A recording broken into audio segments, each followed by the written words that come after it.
The most basic definition of power is getting the outcome that one desires through all the means at their disposal.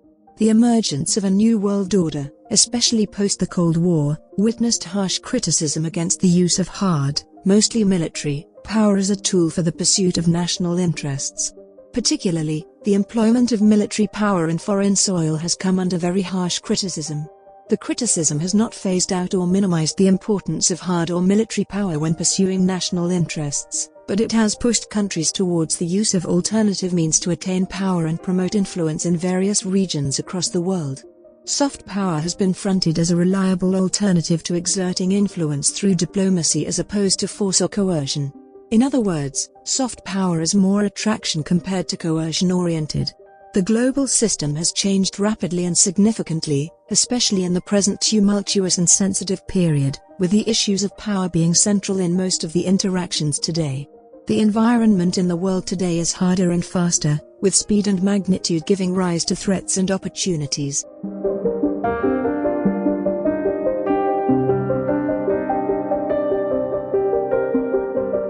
Machiavelli, when writing The Prince, suggested that it is better to be feared than to be loved. Nye responded to Machiavelli by suggesting, quote, "It is better to be both." The concept of soft power was first introduced by Joseph S. Nye, a former senior Pentagon official, National Intelligence Council director, and State Department arms control negotiator, and a Harvard University professor, in the 1990s. Nye further suggests, quote, "It is possible to get many desired outcomes without having much tangible power over others, and conversely that those best endowed with power resources often don't get the outcomes that they want." Nye did not have a problem of admitting that America's influence in the world was in the decline when he first fronted the idea of soft power. The components and practices of soft power date back to Paul Kennedy's bestseller titled The Rise and Fall of the Great Powers, published in 1987. The publication focused on the decline of the U.S. as a global superpower owing to imperial overstretch. Nye conversely focused on a state's power as its ability to influence others within the international system through payments and coercion. While classical and neorealism scholars presented power as a tangible resource, Nye argued that using attraction and ideas, such as through universities and popular culture, draws people towards the legitimacy of America in the international stage. Nye categorized soft power as part of multilateralism, thereby being a source of real power beyond temporary popularity and public relations. According to Nye, worth pointing out in the context of power is soft power is actually power, and culture is becoming an increasingly significant source of soft power.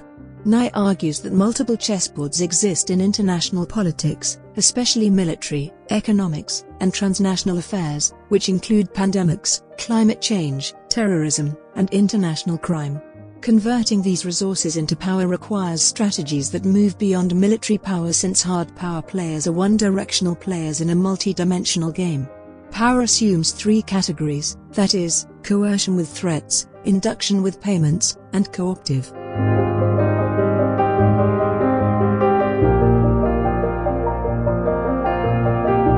In international relations, soft power entails co-opting as opposed to coercing, with the currency including foreign policies, political ideas, and culture. A good chunk of soft power arises from how countries conduct themselves in the global stage, internal policies and practices, and dominant values. The states that gain soft power in this information age have multiple channels of communication, dominant cultures and ideas that prevail global norms, and have credibility that is enhanced by domestic and international values and policies. The attractiveness of a country's culture and its perceptions abroad is a great source of soft power. For instance, America, whose culture is founded on modernity and globalization, threatens traditional and Islamic societies. As such, the unattractiveness of American culture in such countries implies that America cannot exert soft power. Some studies suggest that soft power is more efficient and effective because of its endurance and sustainability. Foreign policies are comprehensive plans used by governments to conduct business with the rest of the world. These policies are primarily geared towards protecting a nation's interests in the international stage. The interests of a nation are founded on the distribution of international power, economics, history, and geography. Foreign policy includes a wide range of goals divided into specific courses of action that achieve objectives and preserve interests. When it comes to foreign policy, it is strictly a game of interests. There are no permanent friends or enemies. Every friendship and every alliance has some self-interests for the involved parties. Foreign policies have three parts, that is, the end, the way, and the means. The end is a vision of desired outcomes or the interests that interact with others. The way includes strategies to pursue desired interests. The means cover the resources available to a country for use in pursuit of personal interests. Put all together, a foreign policy encompasses a vision of desired interests or outcomes when dealing with other actors, the strategies used to achieve the desired outcomes, and the available resources set to support the execution of the aforementioned strategies. Diplomacy, while often confused with foreign policy, is a component of foreign policy. The component maximizes a group's advantages without the risks and downsides associated with using force, especially resentment. Diplomacy is a negotiation, communication, and representation mechanism used by states and international actors to conduct business. Small or less powerful states mostly rely on diplomacy to ensure that their goals are addressed in the global scale. Policymakers are beginning to understand the importance of using power on others, a phenomenon that is gradually affecting the approaches to gathering and using power. Various direct and indirect factors are gradually shaping the future of soft power. 1. Historical events significantly shape the discussions around soft power at any given time, starting with its emergence in the 90s during the post-Cold War era. Today, soft power discussions focus on communication technology, rapid information growth, new actors in the global arena, to Americanization of the concept, and the use of soft power for political revolutions. Soft power discussions in future will focus on arising security issues. 2. Soft power is influenced by the geographical time frame. America was the setting of the concept when it emerged, but new actors are rising rapidly, thereby forcing states to seek new sources of power that are unique to them for competitive advantage in the global stage. 3. Soft power is gradually being affected by politics, especially through the events of the recent past. Countries will continue relying on soft power as long as it achieves desired outcomes. The dualism component of soft power will see the concept depend on other forms of power to help reduce the cost of being attractive and effectively responding to emerging security threats. Increase in the number of actors on the global stage implies that global politics have become more crowded than ever. Terrorist organizations have become more attractive, at least culturally and religiously. Soft power elements such as arts, education, information technology, construction, health, advanced communication, and cyber power are gradually shaping the future. Political culture as a source of soft power is gradually being replaced by populism in China, US, and Europe, a phenomenon that could influence the political attractiveness of a country in future. America has used 3 programs to consistently sustain influence in Africa. The African Growth and Opportunity Act contains bilateral agreements founded on social, political, and economic reforms. The President's Emergency Plan for AIDS Relief, which is the largest commitment by an entire nation towards global issues, donates funds towards the fight against AIDS. The Millennium Challenge Corporation is a financial aid program whose mantra is based on the principle that aid is most effective when it reinforces good governance, economic freedom and investments in people. The programs combine money with the need for social, economic, and political development. Countries have to meet set American requirements to qualify for the programs. Ineffective implementation of soft power is often presented as the exception rather than the norm. An example of effective soft power has been the European Union's ability to attract new member states by its strategies to allow all members to sit at the decision table.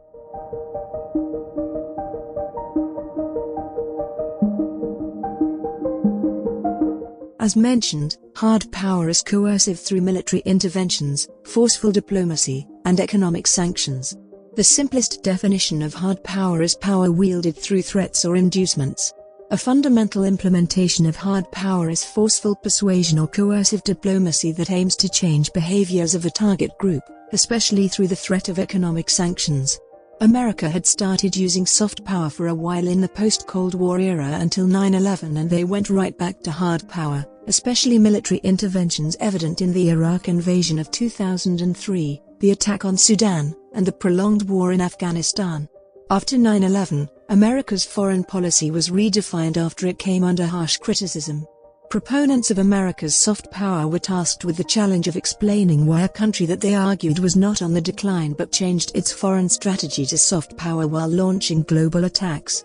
Nye argued that restricting the definition of soft power to non-traditional forces such as cultural and commercial goods was too simplistic. Nye suggested that soft power is a single component of power, with the exclusive adoption of hard or soft power presenting serious flaws. Hard power requires less time to acquire because its resources are much more tangible compared to soft power. Soft power takes a relatively long time to wield because the intangible resources are developed over some time. Military or economic coercion produce immediate results, but they're short-lived, while attraction and persuasion achieve long-term change. Hard power forces individuals to involuntarily act different, while soft power focuses on changing attitudes in the long term, thereby getting people to act voluntarily. Studies on the use of hard power, especially by countries like America, in the post-Cold War era show that the approach to international relations presents limited success, outright failure, and unclear outcomes. Quite ironic is the fact that the invasion of Iraq and the so-called War on Terror promoted the essence of implementing soft power. While the invasions undercut America's soft power by providing it as an approach to strengthening international relations, other approaches to attaining soft power are proving to be effective. For instance, the 2003 invasion of Iraq reduced America's popularity in Western Europe by 20 to 30%, and even more in Indonesia, the largest Arabic nation.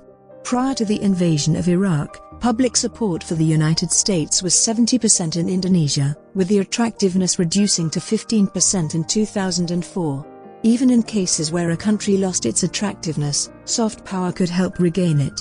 The perfect example being Indonesia again, where despite the reduced popularity, United Nations Navy ships provided relief to support her citizens after a tsunami that saw America's popularity rise to 40%. The blurred nature of the line between hard and soft power is evidenced by the fact that military officers take part in peacekeeping and other humanitarian missions that seek to use military means to gain power. Volunteering overseas has largely been used as a great example of attaining soft power. Questions surrounding the legitimacy and effectiveness of soft and hard power gave rise to the concept of smart power.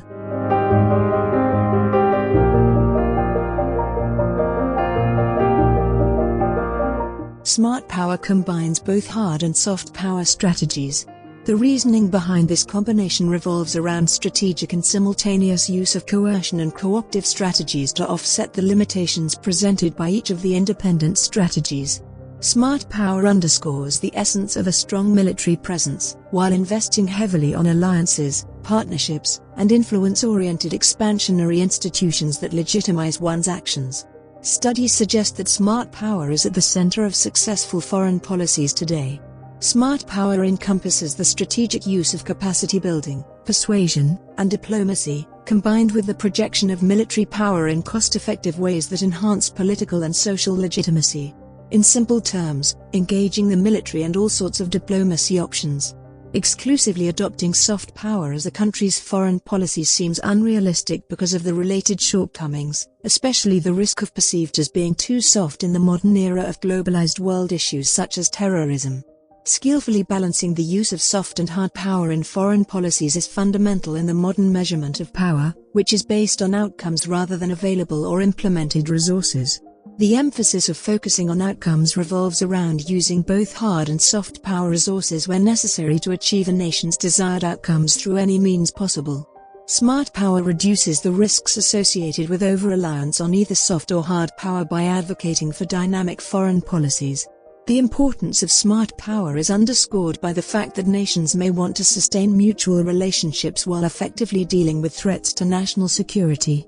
Soft power pursues harmony interests, while hard power focuses on conflict of interests, essentially combining resources to realize successful strategies.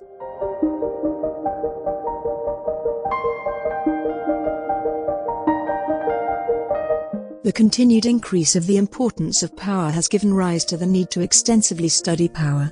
Contemporary security challenges such as immigration, terrorism, global warming, and nuclear proliferation render hard power minimally successful if not useless altogether.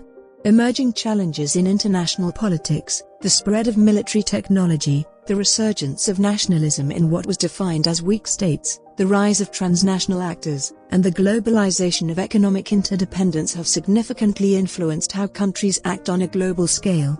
America has unsuccessfully used economic bans and political attacks to deter Iran from developing nuclear weapons. Respect for the sovereignty of Cuba has led to criticism against the U.S. for its constant push for a regime change, most notably through Helms-Burton Act that heavily sanctioned the island country. The criticism has come from American allies, especially Britain, France, and Canada, who are major investors in Cuba. America's military and economic strength is widespread throughout Europe and East Asia through its pursuit of a unilateral foreign policy that uses hard power to shape other foreign policies. The challenges arising from China's peaceful rise has resulted in America's implementation of the Indo-Pacific strategy that presents China's investment in infrastructure as a geopolitical strategy, a phenomenon that is states in the region calling for America's presence and leadership. China understands the Indo-Pacific strategy as an America-led containment strategy that seeks to reduce its influence in the region.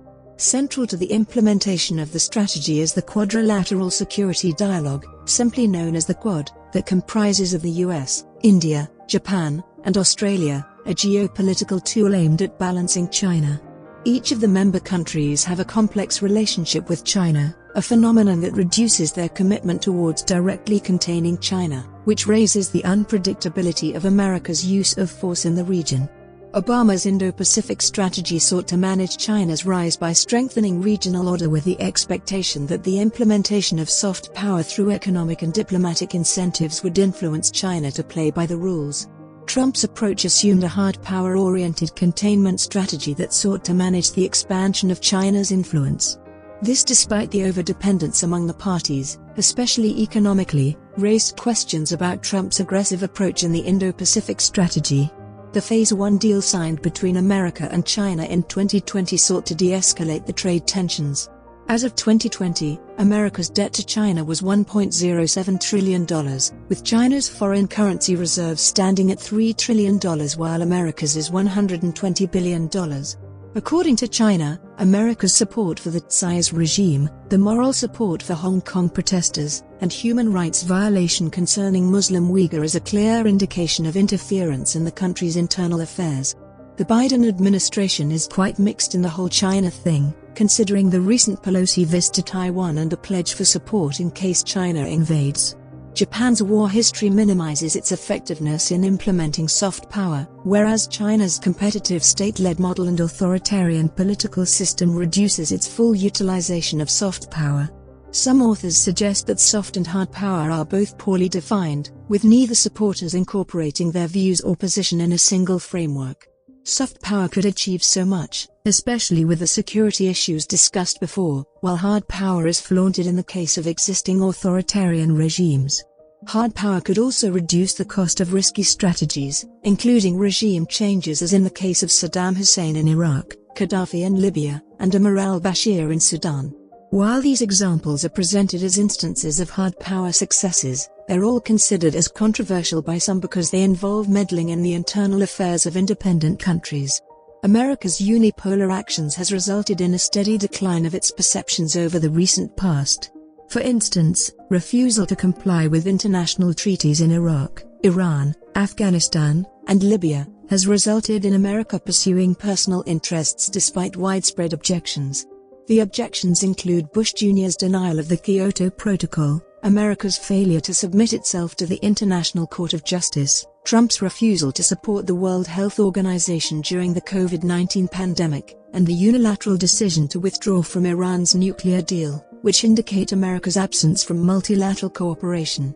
Military strategies sound relevant for countries like North Korea and Iran that pose nuclear threats, but soft power is fundamental when dealing with transnational issues. Soft power is fundamental for complex multilateral cooperation. Contingency agreements for anti-terrorism military deployments and the Proliferation Security Initiative, PSI, are some of the major transnational concerns in America since 9/11. Agreements for anti-terrorism military deployment evidenced by the Sahel Initiative between North African states and America provide legal foundations for military pre-positioning on a contingency basis to counter terrorism. PSI prevents the international transfer of material, especially weapons of mass destruction. These cooperations arise not out of coercion, but by the legitimacy of shared interests, in this case being countering terrorism. Some authors suggest that the U.S. Africa Command is another example of a failed American strategy. The command was set up for oil, terrorism, ungoverned African states, and increased Chinese influence in Africa. Despite the not-so-interesting underlying reasons, AFRICOM was presented as a soft power strategy that resulted in highlighting America's imperialist intentions in Africa. The global struggle against drugs and organized crime has also provided an important element and evidence for the implementation of soft power. The resultant transnational coordination process is complex, with coercion being unnecessary let alone of limited utility. Attraction to the cause because of the effect on international human values has resulted in the massive deployment of joint tools, especially against narco-states. Climate change has also pushed for soft power implementation as pointed out by former American President Barack Obama and a legion of other leaders across the world. Complex government regulations and the establishment of international standards have appealed to global legitimacy and the mobilization of international standards. Soft power manifests itself in universal cultures and values, interactive foreign policies, and causes that inform international dialogue.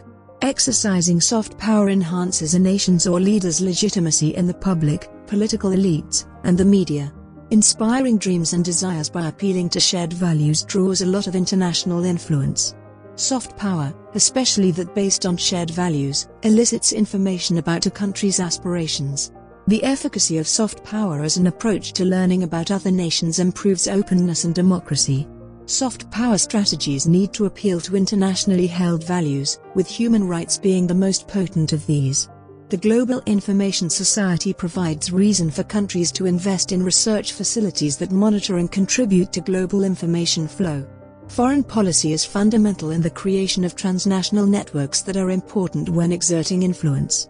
Where American values are appreciated, then America has a big advantage when it comes exerting soft power, with the opposite being true for areas where American values are not appreciated. For instance, female nudity or advocating for divorce, which is common in American film, might not be attractive in Arabic and other conservative cultures. Racism in America could also challenge its efforts towards trying to be attractive. The instances of police brutality might deter international students from applying for scholarships offered by American universities.